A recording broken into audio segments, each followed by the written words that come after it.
Bien dicho, compañeros, porque él ya es parte de esta casa y nosotros recurrimos a él sistemáticamente. Bueno, año electoral y necesitamos información fidedigna, por eso obviamente convocamos a la consultora Factum hoy a través de su director Eduardo Botinelli para analizar el debate presidencial.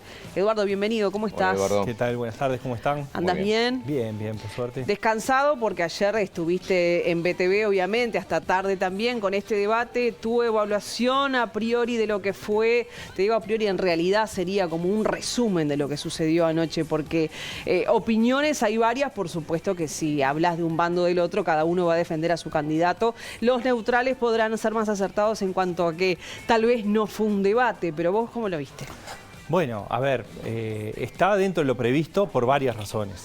Primero, por las personalidades de los dos candidatos.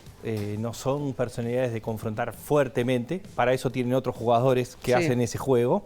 Después, porque tampoco era algo que le fuera a rendir demasiado la confrontación dura, porque a quienes se dirigen, sí, son las barras, pero esos no van a cambiar su voto. Por lo tanto, es más arengar desde ese lado, que no es lo que se buscaba en esta instancia, sino que lo que se buscaba era tratar de acercarse a partir de propuestas o de posicionamientos con un electorado menos fanatizado y menos con la camiseta puesta.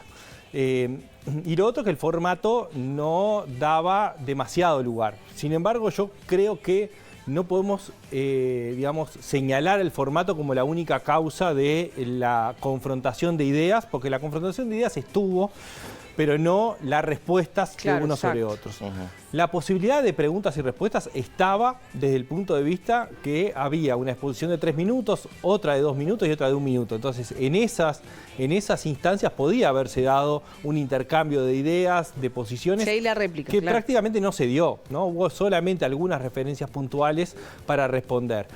Y las estrategias tampoco fueron demasiado sorpresivas, es decir, claramente lo de Delgado fue una estrategia un poco más confrontativa, más de contraste con los gobiernos del Frente Amplio, también con la idea de que, como muestran todas las encuestas, viene de atrás en términos de competencia hacia el 24 de noviembre, por lo tanto también tiene más necesidad de confrontar, al mismo tiempo que su principal objetivo, que lo hablamos el lunes siguiente a las elecciones, el principal desafío para Delgado es lograr comprimir todo el voto coalicionista hacia su candidatura, y eso también fue parte de lo que buscó confrontando con el Frente Amplio. Mientras que Orsi iba más en una línea más de propuestas de apertura, de diálogo, más abriéndose con un juego mucho más light, si se quiere, más tranquilo. Sí, yo me quedé con los análisis y lo del espejo retrovisor de Delgado, de mirar hacia atrás y enmarcar los cuestionamientos hacia la gestión del FA y mirar hacia adelante de Orsi. Eso fue uno de los puntos que también sobresalieron entre ambos. Sí, de hecho, incluso en los primeros dos temas llamó la atención que Orsi no hiciera tanto hincapié en lo que hicieron los gobiernos del Frente Amplio. Claro, exacto. Y sí lo hizo después, ¿no? Pero claramente lo de Orsi fue más una mirada puesta hacia adelante, ¿no? Más de propositiva de aquí hacia adelante, del diálogo, de la necesidad de generar algo que no estuvo arriba de la mesa, y eso sí me sorprendió, que no estuviera el tema gobernabilidad, que Orsi no hubiese tirado el tema gobernabilidad. Dijiste eso anoche arriba. En la transmisión de BTV y dije, ¿cuánta razón no mencionaron que lograron en el Senado la mayoría parlamentaria? ¿Cuánto pueden obtener con eso y usarlo a favor? No se mencionó. No se usó y pero eso era fue un arma fuerte, Era un arma fuerte, porque podría haberlo previsto, incluso hasta preguntado, bueno, ¿cómo piensa gobernar si no tiene las mayorías, no? Bueno, no se llevó a ese terreno. Eduardo, y dado esto que vos mencionás, ¿pensás que en algún segmento del electorado, principalmente pensando en aquellos indecisos o en aquellos que votaron en blanco, marcó la aguja, puede haber marcado alguna tendencia este debate, o este debate no hizo que de ese segmento alguien tomara una decisión? Bueno, ahí lo que hay que tener en cuenta es que el debate en sí, esta hora y media que tuvimos, en general es seguida por la gente politizada. Es decir, los que ya están convencidos de quién van a votar. Y que en términos generales están convencidos, quizás haya algún microsegmento que pudiera tener dudas y que usaba, pero no es un porcentaje relevante, digamos. Lo que sí es importante en los debates hoy en día es el post-debate, es decir, todo lo que se produce después del debate. Incluso los debates muchas veces diría siempre, tienen una instancia planificada y prevista por los comandos en los que el candidato declara de alguna forma específica una frase, una idea y la plasma, ya no pensando en lo que está diciendo en ese momento, sino en que eso se va a recortar y se va a utilizar en forma posterior para llegar a determinados segmentos específicos de la población. Bueno, eso es lo que en todo caso podría ser utilizado desde el debate para llegar a ese público que probablemente no estuvo mirándolo Ahora, 1 hora y media. Para constatar eso, me imagino yo, hay que esperar un poco más, porque la caja de resonancia inmediata fueron las redes sociales y, como tú decías, quienes ya estaban de alguna manera decididos por una u otra opción, ¿no?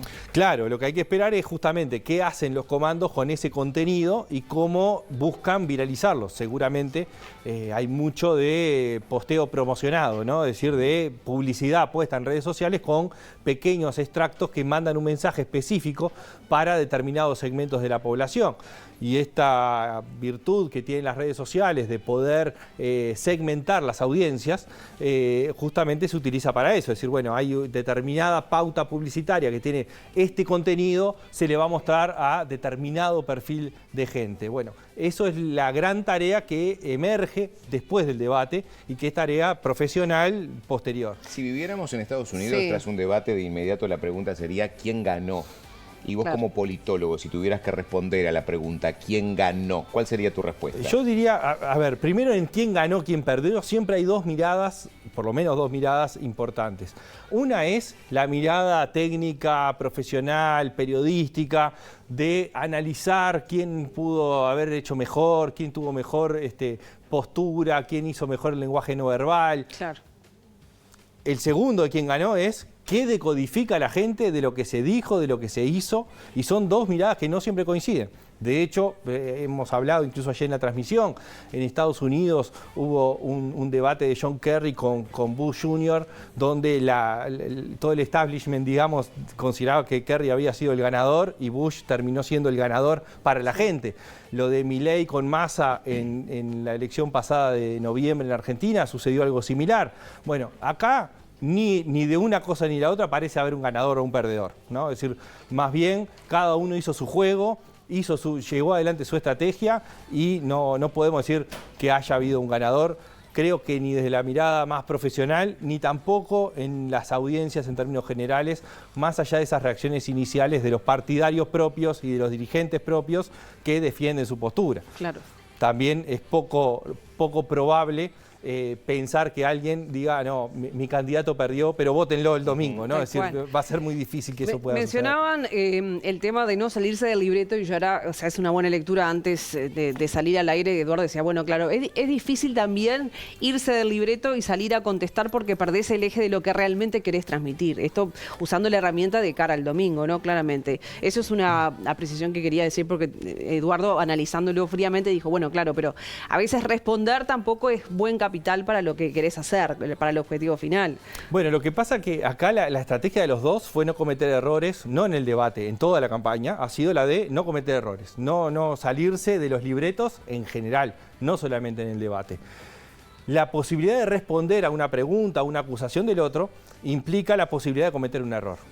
Sea porque la respuesta esté mal dada o el error sea haber consumido el poco tiempo que se tenía en responder algo que desvía el eje que querías plantear y que uno de los temas importantes que tú querías plantear te queda sin tiempo para poder hacerlo, ¿no? Entonces, como es muy corto el tiempo, estamos hablando de en 3 minutos desarrollar toda una serie de propuestas sobre unas temáticas amplias, después son 2 minutos y después 1 minuto que es simplemente un mensaje en pastillita, ¿no? Es decir, bueno, así, es un titular prácticamente.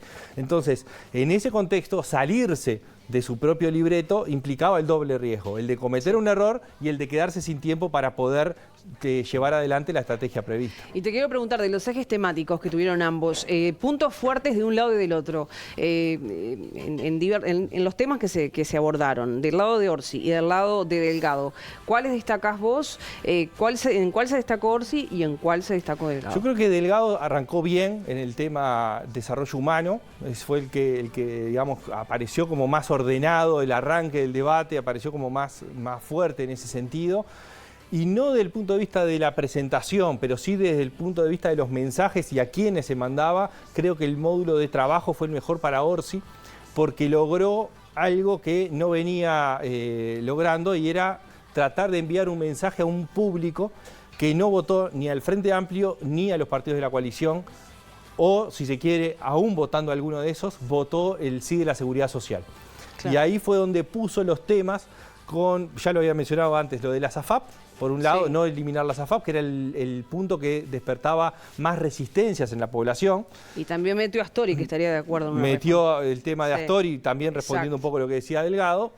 Y los otros dos puntos relevantes de la reforma, él habló de la edad jubilatoria, de bajar a 60 años y generar incentivos para jubilación a los 65, y el de la equiparación de la jubilación mínima al final del periodo al salario mínimo nacional. Entonces, de alguna forma, lo que hizo fue mandar un mensaje a un segmento que no estaba próximo al Frente Amplio necesariamente, una parte por lo menos que votó en blanco y votó la papeleta por el sí, o votó a Salle, o votó al Peri y votó el plebiscito por el sí.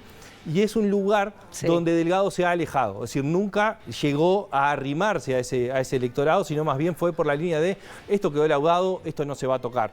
Entonces, mientras había un mensaje de tratar de aproximarse, muy diluido hasta antes del debate, en el debate logró enviar un mensaje concreto. Entonces creo que ahí apareció la principal fortaleza de Orsi. Delgado tuvo, digamos, más en el tema de desarrollo humano, creo su principal aspecto, porque después en seguridad, que es el principal tema de preocupación, creo que ninguno de los dos logró destacarse del todo, porque incluso creo que es un tema del oficialismo en general, Delgado también, se han atado mucho a la línea de mostrar lo bien que se hizo. Y cuando uno mira los estudios de opinión pública, hay un electorado, primero, la mayoría del electorado cree que la gestión no es buena, e incluso la tercera parte de los propios votantes de los partidos de la coalición evalúan negativamente la actuación del gobierno en materia de seguridad. Entonces, si uno va con el discurso, hicimos todo bien, esa tercera parte que dice, yo no estoy convencido que hayan hecho todo bien, no empatiza. Entonces, y la palabra represión no se utiliza mucho, que es lo que la gente pretende ante lo que ellos consideran ciudadanía, digo, ¿no? En base a las encuestas, incluso que hemos visto, de preocupación por los delitos, cuando en realidad las cifras dicen que bajan, pero en la calle el termómetro es otro. Entonces, de represión mucho no se habla, sí de prevención. Bueno, ahora sí se puso, justo en el debate estuvo la cuestión dual de Delgado de la represión con la prevención, y Orsi hizo hincapié en decir, bueno, no hay que tenerle miedo al tema de la represión, ¿no? Es decir, que de alguna forma quiebra el discurso también que venía siendo tradicional y que se atacaba al Frente Amplio justamente por la falta de utilización de ese rubro, digamos, en combate a la delincuencia, ¿no? Y eso creo que estuvo también... En temas de economía, impuestos sobre la mesa, el 2% del IVA también generó ahí un punto fuerte, ¿no? Estuvo ese, y estuvo también una señal que contradice un poco el discurso previo de Orsi, porque Orsi venía diciendo nadie puede asegurar que no va a subir los impuestos. Y O'Donnell lo dijo. O'Donnell por lo menos había asegurado en un encuentro que había mantenido. Que era algo que era inviable. Bueno, y Orsi ayer lo presentó, no vamos a subir los impuestos, ¿no? Es decir, de alguna forma se contradijo a sí mismo, queriendo dar el mensaje claro. Por lo menos a su equipo. ¿No? Sí. Eduardo, como politólogo, obviamente que estas instancias, me imagino, para vos implican un insumo interesantísimo. Pero cuando hay un fragor en el diálogo, cuando hay un intercambio, ¿qué cosas faltaron? ¿Qué te parece que hubiera sido necesario para que vos puedas tener un insumo y decir, acá puedo hacer este análisis? ¿Qué te hubiera gustado a vos? No, sin dudas, un poco más de intercambio es saludable. Es saludable por distintas razones. Una es porque efectivamente se pueden confrontar las ideas en el intercambio. No necesariamente agresivo, ni mucho menos, pero sí intercambiar en determinada postura. En algún momento, por ejemplo, Delgado dijo, bueno, me reconforta que estemos de acuerdo en esto, ¿no? Bueno, es parte de eso, bueno, en qué se está de acuerdo y en qué se tiene diferencias, y las diferencias en qué están, ¿no? Eso, cuando se da en un intercambio, es más fácil poder pasar por el cernidor fácil para la gente también, decir, bueno, a ver, quedó claro, acá este dijo esto, este dijo lo otro, en esto no se pusieron de acuerdo, y eso es lo que falta, porque al haber alocuciones que van por carriles independientes, para poder sacar las diferencias hay que analizar los dos, ¿no? Entonces creo que eso faltó. no es fácil por la instancia, no es fácil por el momento, por todo lo que está en juego, por los tiempos que están en disputa. Entonces, faltó eso. ¿Es fácil implementarlo o no? No es fácil implementarlo, ¿no? Y las características tampoco de las propias candidaturas que estamos teniendo son favorables a ese tipo de intercambio. Y por último, perdón, en el final se estrecharon la mano, hay un trato cordial. ¿Qué análisis se hace de eso frente a una ciudadanía que eventualmente a veces ve rupturas, ve grietas en los políticos? Bueno, es que ese es uno de los puntos centrales del debate que se quiere con sangre, digamos, y es que en realidad Delgado y Orsi tienen un buen vínculo personal. No solamente político, de no ser políticos que confronten fuertemente en su cotidianidad, sino que además personalmente se llevan bien. Eso muchas veces la gente no lo sabe o no lo tiene tan presente, pero en general los políticos tienen buen vínculo entre sí, a pesar de estar en las antípodas desde el punto de vista ideológico, político. Entonces, creo que es saludable para la democracia y para el país que siga siendo que los vínculos son decentes y que pueda haber un diálogo más allá. Sobre todo en la coyuntura que estamos, que hablamos al pasar del tema gobernabilidad. El próximo gobierno, sea quien sea, va a tener una pata de negociación para poder llevar adelante aprobación de leyes, presupuestos, rendiciones de cuentas, designaciones y negociar un poco cómo se arma el gobierno, de gobierno y oposición, oficialismo o oposición. Todo eso va a estar arriba de la mesa.